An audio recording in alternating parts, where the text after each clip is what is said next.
Hello, Moroccan family. Hope you guys are good. Someone asked me a question about fine reduction, that if they go with a local, can the fines be reduced? Someone who wants me to make it told me like, when I go with the Arab or someone from this country, a local, they can reduce it. Is it possible or not?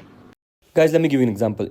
You're in your home country, for example, you're Ugandan or a Kenyan or a Ghanaian or Nigerian, you're back in your country, and then government issues you a letter or a fine. Can you go to the government and tell them, no, let me reduce it or something? No, the government is a government. Likewise, the locals over here are also locals. They are not the government people. So the local cannot help you out over there.